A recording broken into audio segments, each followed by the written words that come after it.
Bhagavate Vasudevaya. Om Namo Bhagavate Vasudevaya. So Hare Krishna, dear devotees, thank you for joining us today. We continue with the Srimad Bhagavatam. Wanted to seek the blessings of Srila Vyasadeva and Srila Prabhupada, Guru Maharaj, so that we can enter into the nectar of the Bhagavatam.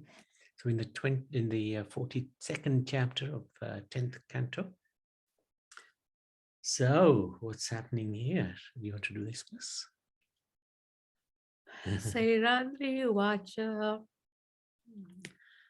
Nasasmi Aham Sundara Kamsa Samamata Trivakara Namahi Anulepa Karmani Madbhavitam Boja Pati Ati Priyan Vinayuvam Konyatamastad Arhati. Translation. The maidservant replied, "O handsome one, I am a servant of King Kans, who highly regards me for the ointments I make. My name is Trivakra. Who else but you to deserve my ointments, which the Lord of the Borgias likes so much?" Okay. Anybody know who this might be? My name is Trivakra. She applied ointments to Krishna Balaram in Mathura. She's got another name. Starts with K. Kubja. Yeah, very good. So this chapter is called The Breaking of the Sacrificial Bow, and it describes the benediction Trivikra received, and also the breaking of the sacrificial bow, and the destruction of Kamsa's soldiers, and also the omens that Kamsa saw. So first thing that happens, as Krishna walked down King's Road, he saw a beautiful hunchback woman carrying fragrant ointments. He charmingly asked her who she was and also begged her for some ointments, promising her a boon. So Krishna's been doing that, right? He got some flower garlands. He got some clothes. Of course, the laundryman didn't want to give it to him, but he took him anyway. And what else did he get? Something else as well, wasn't it? I've forgotten now. Ornaments, something like that. Ornaments, yeah, that's right. Anyway, this was Kupcha he came across. She said that she was a servant of King Kams, and her job, her duty was to make special ointments, fragrances for the king. Her name, she said to Krishna, Trivakra, essentially meaning bent in three ways. So she was a hunchback. So her mind, overwhelmed by Krishna's beauty, charm, sweetness, smiles, words, and glances, she gave both Krishna and Balaram generous amounts of ointment, decorating them both, anointed with these most excellent cosmetics. And they were the top class, top standard. She really produced the most amazing through her love for the king, but now she was transferring that love to Krishna. So Krishna and Balaram, they adorned them with hues that contrasted with their complexions. So it must have been so beautiful. The two lords appeared extremely beautiful. Krishna was pleased with Trivikra. So he decided to straighten that hunchbacked girl with the lovely face, just to demonstrate the result of seeing him, pleasing him, of course. Pressing down on her toes with both his feet, Lord Achyuta placed one upward pointing finger of each hand under her chin and straightened up her body. Yes, this is Krishna for you, greatest surgeon. Trivakra was transformed into a beautiful woman. She then frankly proposed to Krishna to come and enjoy with her at her house. She'd fallen in love. Krishna promised to visit her after he had fulfilled his commitments in Mathura. So this is wonderful interaction between the Lord and those who serve him. She wasn't a devotee of Krishna, but she became a devotee of Krishna instantly as soon as she saw him. And this is Krishna's putting his feet on her feet and just lifting her up.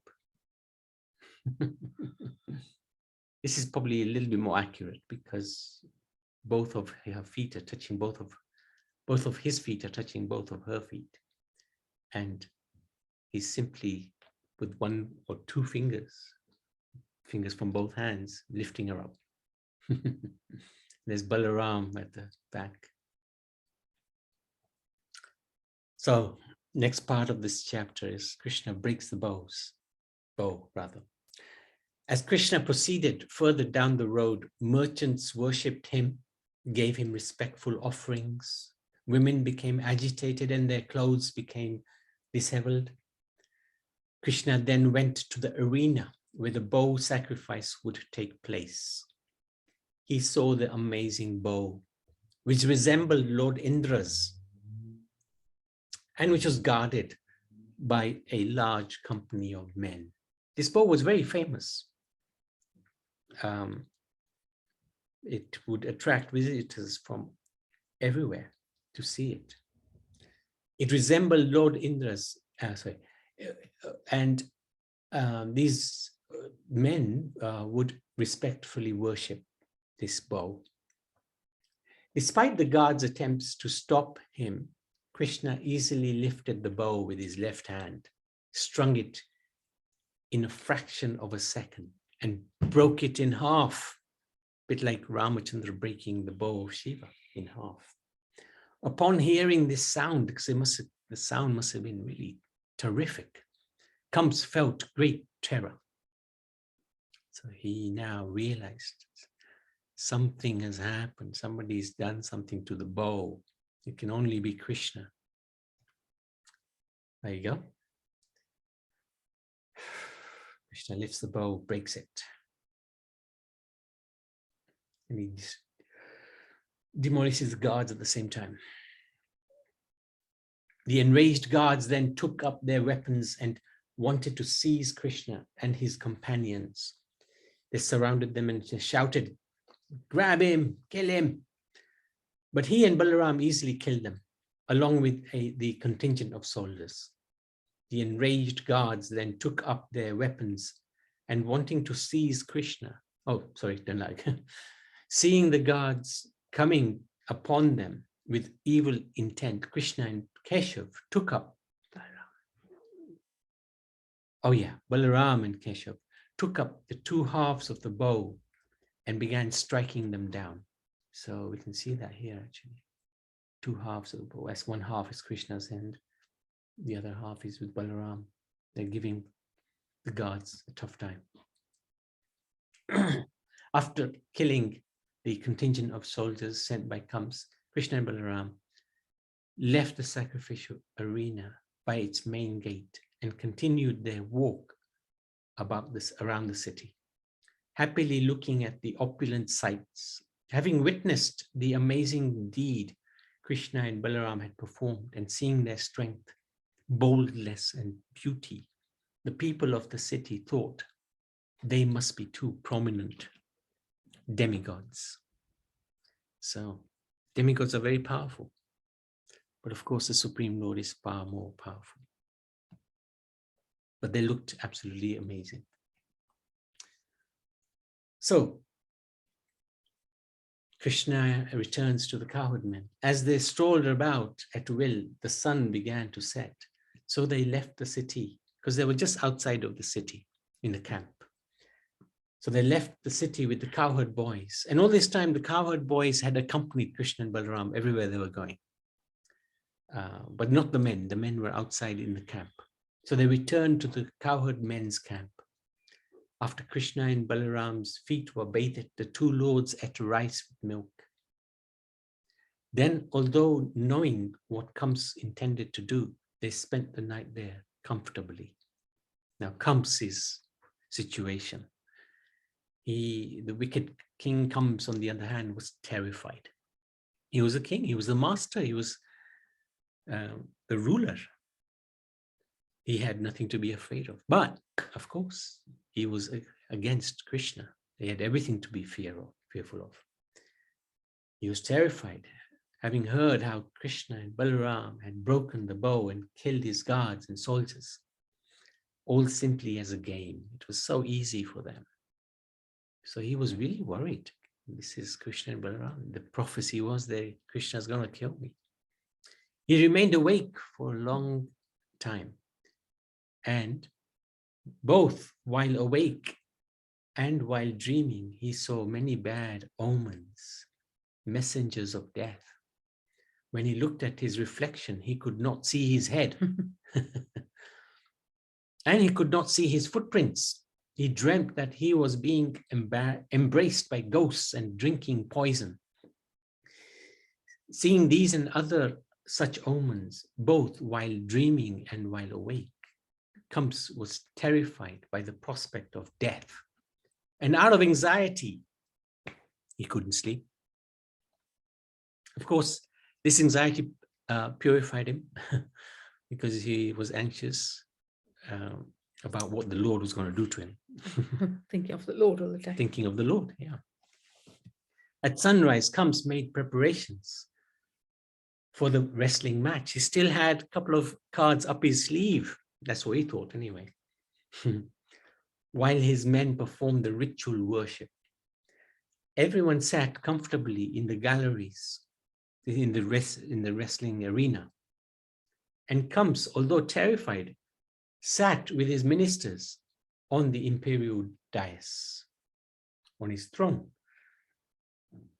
The music began, and the wrestlers, Chanura, Mustik, Kutasala, and Toshala, sat in the arena. The cowherd men presented Kamsa with their offerings and then sat in one of the galleries. So it's quite extraordinary. They came with Krishna and Balaram, but they were still respectful to the king. The king is a position, and maybe some unruly person occupies that position, but they were still affording the king the respect due to his position, for his position. So that's interesting. Okay, that's where we end. And I was wondering, maybe Madhusudan Prabhu hasn't joined today, but when he does next time, Kamakshi, you could ask him to do the instructions from chapter. Has he put it forward yet, or no? We just started, so. Okay, I'll pass the message. It's just that the family is here, so no problem. Even he can't do tomorrow. It doesn't matter. He can catch it up. Okay, I'll tell him that. Okay, sorry about that. No, don't worry. No problem at all. So that's where this chapter ends. It's interesting because Krishna's going to fulfill the prophecies shortly. But in preparation of fulfilling the prophecy, he's doing a lot of groundwork, making sure Kamsa is aware of what's going to happen, and effectively purifying Kamsa. Any questions, any comments, anything that anybody like to add to what we have just relayed?